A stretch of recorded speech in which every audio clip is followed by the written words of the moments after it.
Muy buenas noches. En primer lugar, muchas gracias por la invitación. Mi saludo, señor decano, señores miembros del Consejo Directivo, Mecha Arauz, nuestra exministra de Economía, distinguidos invitados que están presencialmente aquí y los que están virtualmente, que son la mayoría, en este día, nuestro Día del Economista. La Ley 15488, que es la Ley del Economista original, se dio hace más de 60 años. En aquella época, la profesión de economía recién se hacía conocer. Era una profesión joven. La universidad más antigua de América, la Universidad de San Marcos, tenía una facultad donde estudiaban economía, pero se estudiaba dentro de una facultad que se llama la Facultad de Ciencias Económicas y Empresariales.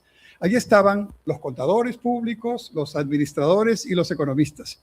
De manera que en la historia del Colegio de Economistas, muchos de los decanos, aquí en las fotos que tenemos en esta sala del Colegio de Economistas, eran economistas, pero también eran abogados y eran también administradores y contadores.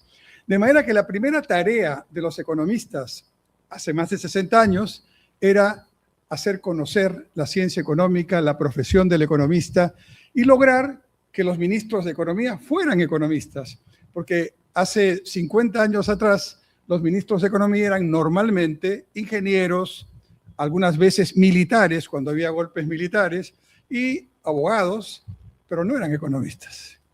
Hace alrededor de 25 años tenemos, creo yo, digamos, el privilegio de tener ministros de Economía, economistas, y en las principales instituciones que tienen que ver con el tema económico y financiero, economistas destacados, mencionaré el Banco Central de Reserva, ha permitido, precisamente, complementando las exposiciones anteriores, que logremos algo que envidian todos, pero que aquí aparentemente no valoramos, que es la estabilidad macroeconómica. Y permítanme hacer una analogía, que es como normalmente podemos hacer, quienes tratamos, además de hacer docencia, de explicar las cosas para que sea entendido por los no economistas. Cuando sucede que en nuestra salud hay algún problema y tenemos que ir a una emergencia, pues no vamos al consultorio del doctor, entramos a la sala de emergencias. Y hoy día en la sala de emergencias están los emergencistas, es decir, están los médicos especializados ¿en qué? En estabilizar los signos vitales de nuestro cuerpo. ¿Cuáles son los signos vitales? La presión arterial, ¿no? La temperatura de nuestro cuerpo, ¿verdad? Digamos, el pulso y la oxigenación, por mencionar los principales. Si alguno de estos indicadores falla, no vamos a estar en condiciones de hacer las cosas normales de nuestra vida y si fallan mucho, vamos a estar en problemas serios que incluso pueden implicar la muerte si no tenemos cuidado. Entonces, la primera tarea de un médico en un sanatorio, en un hospital, en una clínica, es estabilizarnos. No es una discusión política, es una cuestión de vida o muerte. La estabilidad es el punto primero. No es el último ni el único, pero es el primero. Si tu presión arterial está bien, si tu pulso es normal, si tu oxigenas adecuadamente y si tu temperatura es normal, vas a poder hacer, incluso con alguna enfermedad crónica, lo necesario para recuperarte y vas a vivir una vida normal trabajando, estudiando, haciendo lo que todos los seres humanos hacen. Traslademos esto al tema económico y de la estabilidad macroeconómica. Lo primero que ocurre cuando una economía está en problemas es que hay que estabilizarla. Los países no mueren, pero las personas sí. Y las personas formamos parte de los países y de las sociedades. Y entonces lo primero es estabilizar. Y por eso se llama estabilización. La analogía no es gratuita. Tiene que ver con una necesidad primaria que es estar bien para poder hacer lo demás. En el Perú, y esto creo que es una autocrítica para los economistas, no hemos sido lo suficientemente, digamos, claros y didácticos para explicarle esto a la gran población y sobre todo a los jóvenes nuestros. Jóvenes de 40 años, los llamo jóvenes de menos de 40 años, porque hace 40 años había aquí grandes problemas de inflación, de problemas de inseguridad, mucho más complicados que los que tenemos ahora, que son complicados, con terrorismo, ¿no? Con deuda externa muy grande y con déficits fiscales altos, que acabamos de ver en uno de los gráficos que se presentaron con David Tuesta. Y esas situaciones de inestabilidad tuvieron que ser corregidas y aprendimos la lección. Y hace ya más de 2 décadas que tenemos estabilidad macroeconómica con una inflación anual que no es mayor al 2.3, 2.5%, que es, para que nos demos una idea, la inflación mensual que hoy día tiene Argentina después de su ajuste económico. O sea, el señor Milei entró, hizo un ajuste muy fuerte en Argentina porque estaba todo desestabilizado y no puede todavía lograr una inflación anual que sea equivalente a la que nosotros tenemos. La tienen mensual. ¿Qué darían nuestros amigos argentinos por tener la inflación de 2.3 o 2.5 que nosotros tenemos?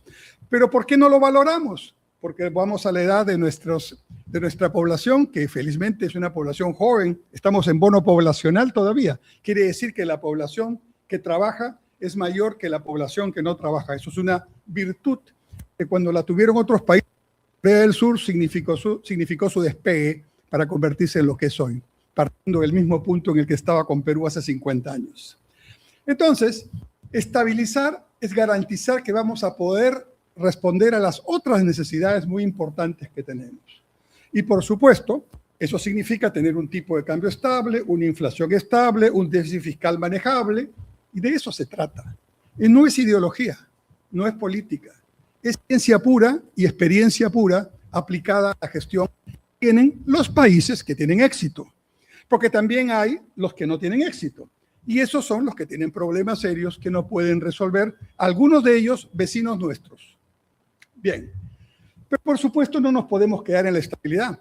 El paso siguiente que tenemos que hacer, y ya hemos demostrado que se puede hacer, es el crecimiento económico. Con estabilidad podemos hacer crecimiento. Sin estabilidad todo es ilusión. Porque cuando aparece la inflación, que es el peor impuesto, la inflación hace que tu dinero, este dinero que aparentemente algunos miembros del Parlamento hoy día pretenden generar como expectativa y con leyes ya firmes, ese dinero va a tener billetes que al final, si sigue esta situación, que esperemos que no, y vuelve la cordura, entonces van a tener billetes que por la inflación, aunque van a ser más nominalmente, van a servir para comprar menos. De manera que lo que hoy puede ser, como se decía, un aplauso o un voto, mañana será el sufrimiento de todos que tendremos que pagar. Pero el crecimiento es fundamental. ¿Y a cuánto debe crecer mínimamente el Perú? Los economistas estamos de acuerdo que más o menos la cifra es alrededor del 5%. Yo diría el 6% porque crecemos anualmente 1 en población. Descontamos la población que crece porque no la vamos a hacer trabajar y con 5% empezamos a generar empleos para los 300 o 350 mil jóvenes que cumplen 15 años y entran a la edad, a la fuerza laboral o a la población económicamente activa. Es decir, digámoslo de esta manera, si crecemos menos de 5, automáticamente hay más desempleados en la fuerza laboral joven. Para ponerlo en términos concretos, estamos creciendo hace varios años al 3%, eso quiere decir que la calidad de vida se ha deteriorado. Y puedo afirmar con total convicción ante todos ustedes, podemos hacer una pequeña reflexión en este momento, que hace 15 años cualquiera de nuestras familias tenía un mayor ingreso real, alguno de la familia trabajaba más o vendía más, y hoy día eso lo extrañamos. Pero hay que tener memoria, porque la memoria se va muy fácilmente y cuando sobre todo estamos en escenarios políticos, suele la demagogia y el populismo generar expectativas que olvidan lo que hemos pasado hace poco. ¿Y por qué hemos perdido ese bienestar que habíamos logrado? Yo fui ministro de Vivienda, de Construcción y Saneamiento, como se ha dicho, y conversaba con entonces el señor Guamán, ya fallecido, que en paz descanse, que era el secretario general de Construcción Civil. Y yo bromeaba con él en el sindicato, en el local del sindicato en La Victoria, y le decía, usted que tiene una posición comunista, era de la CGTP, usted tiene que hacer una reflexión, porque hay una variable que se está produciendo en el año 2007-2008. Hay una variable que se está produciendo en este momento que yo la estudié cuando era estudiante de economía. Se llama pleno empleo. Y hoy en el Perú, 2008, no hay un solo trabajador de construcción civil desempleado. Se crecía al 5%, 7%, llegamos a crecer cerca del 10% en plena crisis internacional, y eso no era magia. Algunas personas dicen, lo que pasa es que los precios internacionales eran buenos. Bueno, entonces tendríamos que crecer al 20% ahorita con los precios internacionales de este momento. Tiene que haber gestión, tiene que haber énfasis en los proyectos de inversión, tiene que haber estabilidad y muchas cosas más.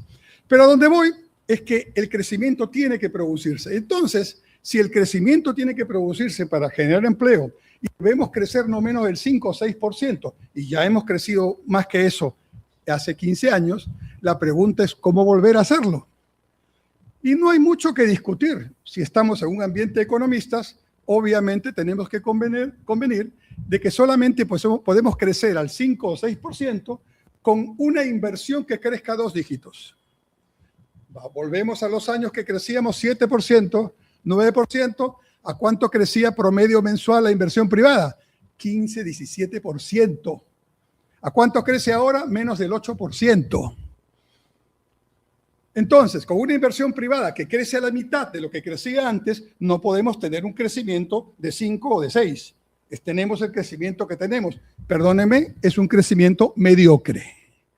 Porque el crecimiento mínimo que debemos tener es 5 o 6.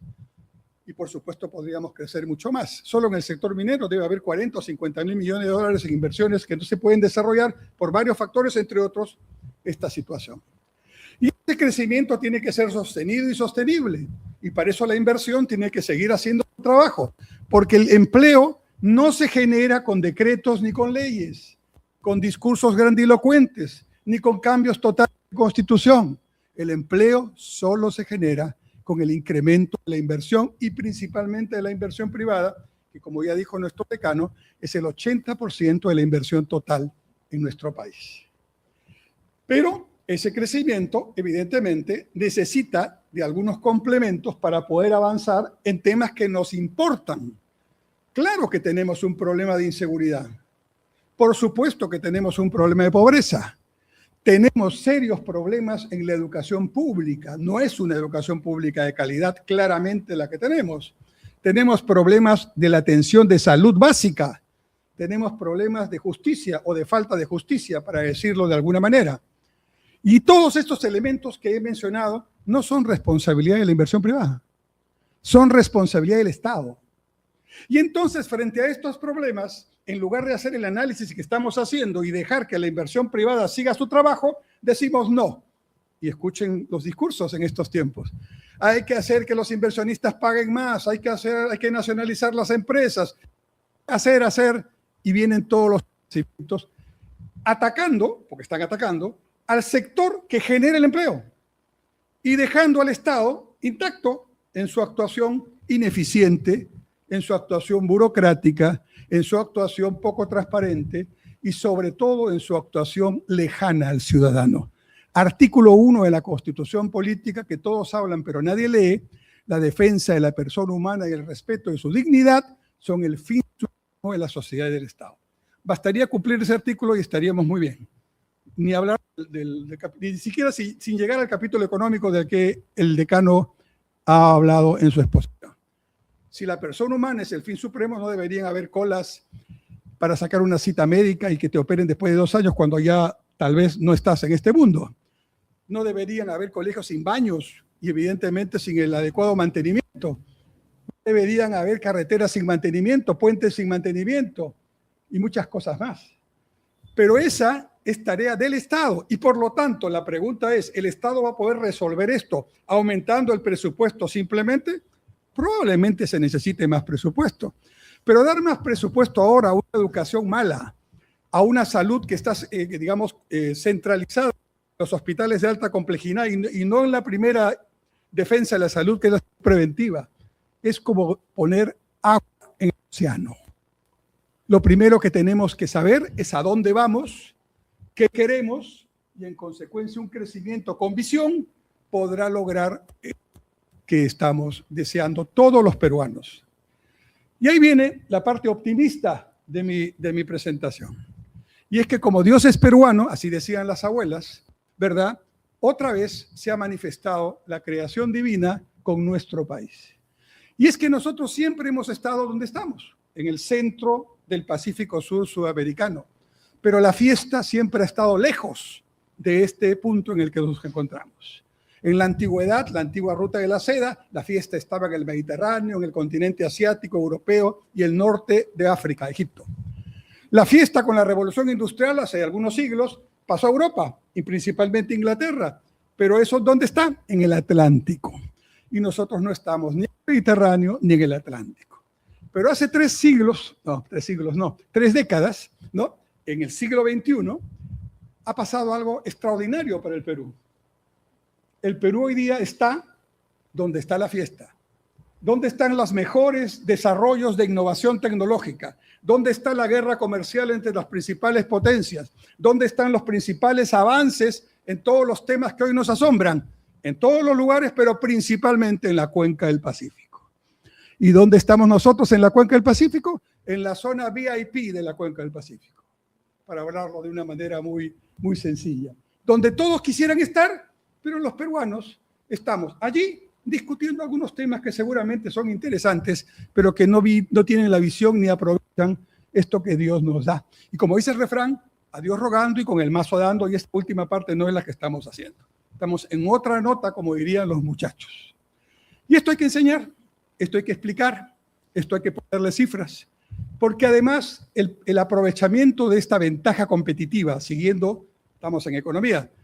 A Michael Porter no le han dado todavía ningún premio internacional por eso, pero autor de la teoría de la competitividad a principios de los 90, y a Paul Krugman le han dado el premio Nobel de Economía en el 2008 por su teoría del comercio internacional basada en el aprovechamiento de economías externas en lugares donde se logra un privilegio especial para juntar industrias que de otra manera no se juntarían y lograr así, por la ubicación, una ventaja. Ejemplo, Singapur, cuyo principal puerto está ubicado privilegiadamente entre Asia y Oceanía, y hoy día es el país que conocemos, que tenía el mismo PBI per cápita que Perú hace 50 años, y hoy día su PBI per cápita de Singapur es 10 veces más que el PBI per cápita peruano. Con una población de 7,5 millones de personas que viven con un alto nivel, digamos, un estándar de vida muy alto, con infraestructura que parece de lujo para todos, con un tamaño de economía que es la mitad de Lima metropolitana, 750 kilómetros cuadrados, y con un territorio muy pequeñito donde tienen que vivir en grandes edificios y ganándole tierra al mar, lo que es muy caro, pero así todo, sin tener un solo recurso natural, ni siquiera agua potable propia, porque la compran de Malasia por un tubo, hoy día tienen ese nivel de bienestar. Nosotros que tenemos 5,000 años de civilización, que tenemos una diversidad de recursos naturales, que tenemos un talento humano que cuando se decide hace las cosas más increíbles. Nosotros que tenemos estas ventajas competitivas ya desarrollándose en el campo de la minería, en el campo de los agronegocios, en el campo del turismo, en el campo de la gastronomía, y que podríamos tener otros más. Ahora se añade una ventaja competitiva más, nuestra ubicación geográfica privilegiada. ¿Qué tenemos que hacer frente a eso? Algunos lo miran, va a haber dinero porque van a venir buques y comercio y ganaremos más. Esa es una visión miope, esa es una visión de pigmeo de lo que estamos pasando. Podemos convertirnos en los líderes sudamericanos de la cuenca del Pacífico.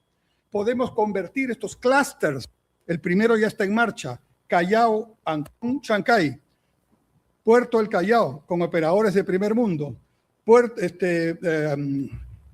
en Ancón, el Parque Industrial de Ancón, inversionistas chinos que ya ganaron la concesión.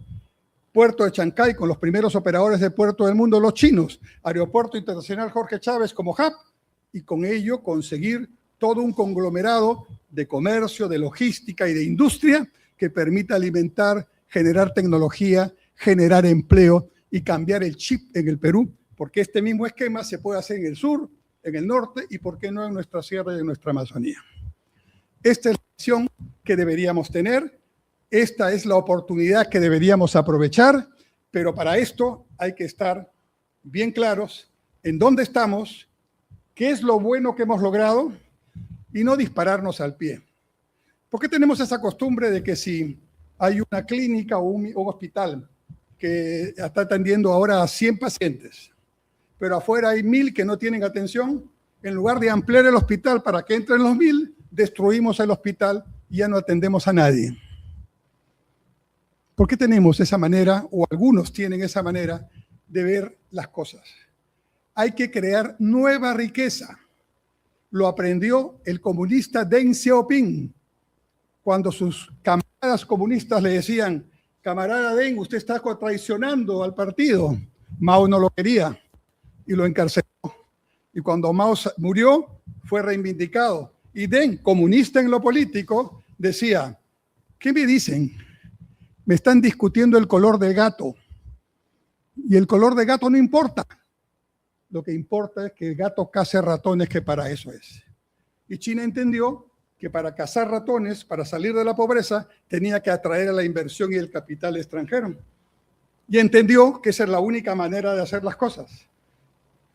Y también lo entendió otro líder, Mikhail Gorbachev, a mediados de los 80, cuando dijo en pleno Partido Comunista Soviético en este momento que, y lo dice en su discurso, la Unión Soviética entonces, hoy Rusia, ya no podía existir con el modelo comunista que habían generado. Y tenían que entender los comunistas que sin capital no podían hacer las cosas. Se llama el glasnost, ¿no? Transparencia, y la perestroika, reestructuración. Y cambió el mundo. Y le dieron un premio Nobel. Porque son cambios importantes, la gente aprende en el camino.